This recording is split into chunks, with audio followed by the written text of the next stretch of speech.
प्राण भले चले जाएं, पर अब हम अगर गृहस्थ में हैं तो पराई स्त्री का काम भाव से न तो दर्शन करेंगे, न संभाषण करेंगे, न स्पर्श करेंगे।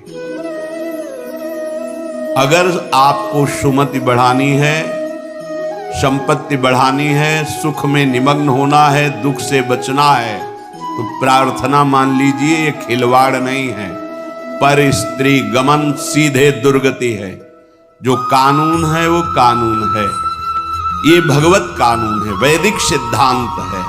और हमारा मन जब तक सिद्धांत से नहीं चलेगा तब तक भले कोई बाहर दंड दे ना दे, हमारा हृदय हमको दंड देगा, जलाएगा। ऐसी परिस्थिति पैदा होगी कि आप जलते रहोगे बिना किसी कारण के। प्रार्थना है ये मन के बहकावे में और ऐसे लोगों का संग जो कि अरे मनोरंजन है, मनोरंजन नहीं, तुम्हारा सर्वनाश है। क्या कमी थी रावण में?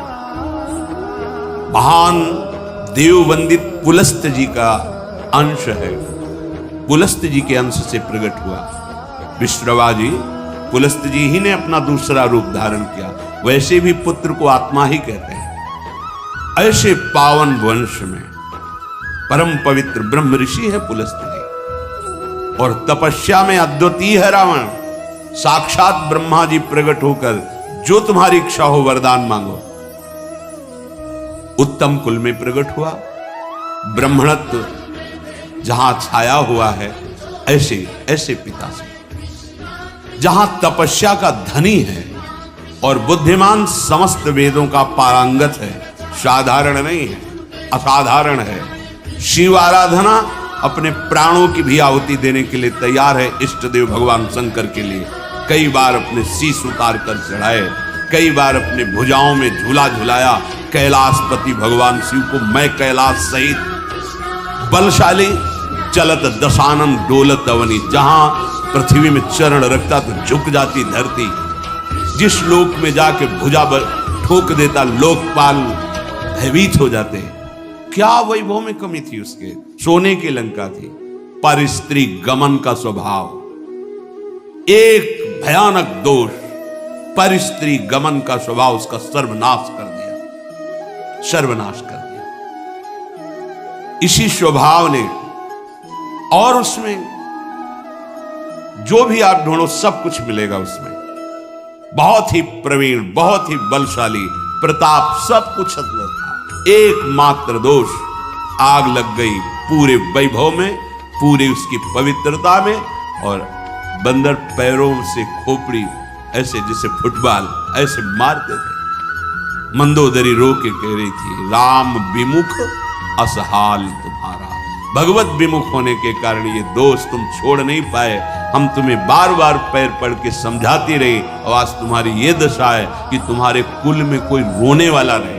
शब्द याद करना, ये परिस्त्री गमन, ये बहुत बड़ा अपराध है, जिसे आज लोक व्यवहार में एक मनोरंजन माना जाता है। चाहे वो परिस्त्री गमन हो या परपुरुष गमन हो।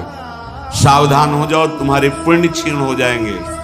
सावधान हो जाओ, तुम्हारी आयु नष्ट हो जाएगी और तुम्हारी बुद्धि भ्रष्ट हो जाएगी, और तुम अंदर से ऐसे अपराध करोगे कि भयभीत बने रहोगे। देख लेना, ये परिणाम लिख लो।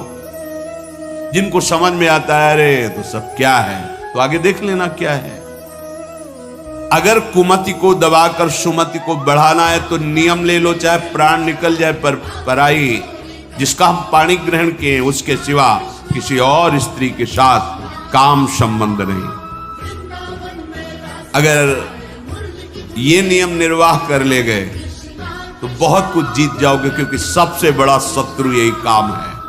ये बड़े बड़े ज्ञानियों का भी बैरी है, कि साधारण पुरुषों की तो बात जाने, पर नियम में बड़ी सामर्थ्य है। अगर ऐसा नियम ले लिया जाए तो निर्वाह हो सकता है। नाम जप कर रहे हैं, आप में सामर्थ्य आ जाएगी। प्राणांतेपि, प्राण त्याग सकता हूं, पर ना संगतिम, पर मैं किसी स्त्री का, पराई स्त्री का ऐसा संयोग नहीं कर सकता। विचर्यन स्त्रीणाम न, जो स्त्री आपसे गलत चेष्टा की भावना प्रस्तुत करे, बिल्कुल दूर हो जाओ। वो भगवान की माया से मोहित होकर आपको भ्रष्ट करना चाहती है, या जो पुरुष आपको ऐसा। तो आप कभी ये ना सोच ले कि बहुत सुंदर है, हमें सुख मिलेगा। नहीं, आपके सुकृत नष्ट हो जाएंगे। ये घटना देखी हुई कहते हैं। नया ब्याह हुआ था, बड़ी सुंदर जोड़ी, बहुत हष्ट पुष्ट, बड़े जमींदार ब्राह्मण थे। बस मन को यदि हम प्रभु में नहीं लगाएंगे तो ये भोगों में संतुष्ट होगा ही नहीं, क्योंकि वहां कुछ है नहीं। हर क्रिया के बाद नवीन आशा, नवीन आशा, नवीन, फिर नवीन पुरुषों की आशा या नवीन स्त्रियों की आशा। इसका स्वभाव ऐसा है, ये नवम नवम भोगना चाहता है, क्योंकि सुख है नहीं। वहां एक उन्होंने नौकर रख लिया, और वो भी पूर्व का, उनके यहां का, जो लड़की पक्ष का था, वहां से मंगा के। शायद उसने शर्त रखी होगी कि वहां से रख लो, अब जैसा भी हो। अब वो वहां रहने लगा। अब उससे एक पुत्री प्रकट हुई, ना मां की आकृति ना पिता की आकृति। तो पिता को लगा कि, तो उसने पूछा कि आप नाराज मत हो ना, पर मुझे लगता है कि क्या आपका आचरण गलत है क्या? नहीं, ऐसा कुछ नहीं। पर वो प्रवीणता अपनी बुद्धि से समझ गई कि हमें लगता है ये हमें इस बात में दंड देंगे, जान चाय में जहर मिलाकर के उसको दे देंगे पति। अब वो पधार गए। वो पधार गया तो उनके जो पिता थे, वो पक्का प्रमाण हो गया कि इसी ने दिया है। उसने अपनी सारी संपत्ति आवेश में, क्रोधावेश में, एक क्षत्रिय बलवान जो परिवार था उसके नाम कर दिया। ऐसी दुष्टा को बिल्कुल हम अपनी, चाहे भीख मांग के खा लें, अपनी जमींदारी नहीं देंगे। इधर ये हुआ, उधर वो पकड़ गई पुलिस। बात उसने स्वीकार की, उसको जेल हुआ। बच्चे भीख मांगने लगे, छोटे छोटे बच्चे, पूरा परिवार में। पति जहर से नष्ट हुआ, वो जेल में, बच्चे ऐसे, पूरी जमींदारी दूसरे के, सर्वनाश। कभी कहीं किसी का मंगल नहीं हो सकता। अगर आपको अभी मौज मस्ती लग रही हो ना, ये तो सुनने को आ रहा है, हमारा तो कुछ नहीं, पुण्य चल रहा है, पुण्य छीण होने दो, जल्दी पुण्य छीण होने दो, फिर तुम देखना जब तुम्हारा हिसाब आएगा तब तुम्हें समझ में आएगा कि शास्त्र में जो लिखा है वो सत्य लिखा है। सब अनुभव करके देख लो। शास्त्र विरुद्ध आचरण तुम्हें भयभीत रखेगा। जिसके सामने नहीं झुकना चाहिए उसके सामने झुकना पड़ेगा तुम्हें, क्या क्या देखना पड़ेगा। इसलिए विश्वास कर लीजिए, भले प्राण चले जाएं, प्राणांतेपि न संगतिम विचरयन्। कैसी कैसी नीच बुद्धि आ जाती है, पूरे परिवार का नाश हो गया। कितना मंगलमय जीवन चल सकता है, कितने प्यार से दोनों रह सकते हैं, कितना भजन करके पूरे परिवार का उद्धार किया जा सकता है। अतिथि सेवा, साधु सेवा, गुरुजनों की, माता पिता की सेवा, धर्माचरण, और फिर भागवतिक प्रसन्नता के लिए संतानोत्पत्ति आदि। बड़ा मंगलमय गृहस्थ धर्म है। गृहस्थ धर्म का मतलब है एक परकोटि के अंदर रह करके शत्रुओं पर विजय प्राप्त करना, और विरक्त का मतलब खुले मैदान में ललकार करके शत्रुओं को परास्त करना। तो आदेश कर रहे हैं, विचरयन स्त्री नाम न तत्संगी नाम।